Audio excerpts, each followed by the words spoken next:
If you are in perimenopause and menopause, and all of a sudden you're starting to notice that the weight just keeps coming on and this weight gain, inflammation, the fatigue is out of control, I want to talk about something that a lot of women don't understand, and I want to get it straight so you know what's happening, and that is insulin resistance. And this is something that is really common during this time, so I want to explain what it is and how you can prevent it. If you're new to me, my name is Sherry. I'm certified in menopause health and hormone optimization, and I love to educate women as they transition into menopause. So first, I want to address why this is even happening. When your estrogen levels start to drop, your body becomes less sensitive to insulin. So you're probably like, well, what does that mean? Well, estrogen helps regulate metabolism of glucose, okay? Normally what happens when you eat something, that sugar or the glucose goes into your bloodstream, okay? And insulin is required to push it into your cells, specifically your muscle cells. But estrogen also regulates how the fat in your body is distributed, the muscle mass, and as well as the energy of your cells. Then when estrogen starts to go down, we start to see more fat that's being stored around the belly, okay, called visceral fat. We see our muscles just start to waste away. They're like non-existent. We start having all this inflammation. We're feeling puffy. We're feeling bloated. We just don't feel like ourselves anymore.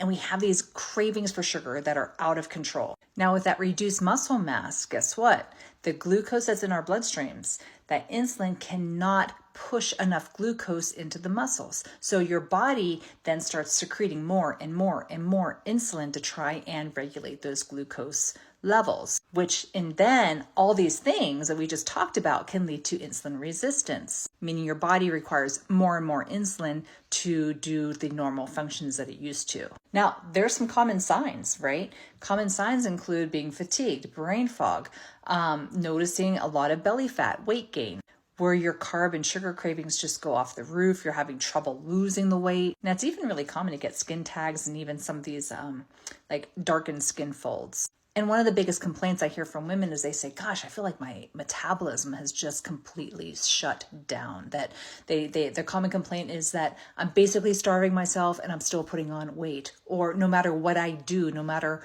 how, strict I am, I'm still putting on weight. Now, we talked about how insulin resistance does this, but the other thing that really makes a big difference with this is that inflammation in your body increases. And this is because once your body goes into insulin resistance, it starts producing all these inflammatory chemicals. Then, which can lead to other things, more fatigue, more brain fog. Now you start having sore joints. You start noticing that your symptoms in menopause are getting worse. And it becomes this vicious cycle where, inflammation worsens your hormone imbalance, and then your hormone imbalance makes inflammation worse, and it just gets, it's just like you keep spinning around. So the good news is that there's things that you can do to improve your insulin sensitivity. And a lot of they're really basic. They're lifestyle measures, okay? You can do things like change your diet, make sure that you're eating protein rich, getting at least 100 grams of protein every single day, and then doing the things that you need to build muscle. Now, yes, your body needs needs protein to increase muscle mass, but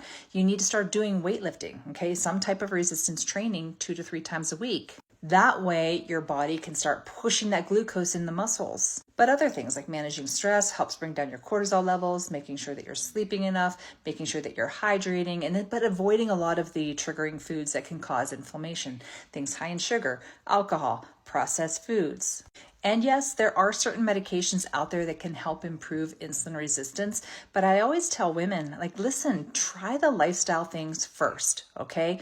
Because taking a medication that improves insulin resistance, it's a Band-Aid, okay? You have to address the root problem, and that is all the things we just talked about. So you have to be doing those things first before you go and start relying on a medication. And it's really, really important to recognize those initial symptoms and do the things to fix it, because if you don't, you ignore it, it's going to increase your risk for type 2 diabetes, high blood pressure, heart disease, cognitive decline, and it's going to worsen your metabolic syndrome. So I hope this better educated you of why insulin resistance happens, why it's so common in menopause, and address the things that you need to start doing today that can help reverse it. If you have any questions, please drop them in the comments below. And for more tips when it comes to menopause, hit that follow button and make sure you share this with a friend.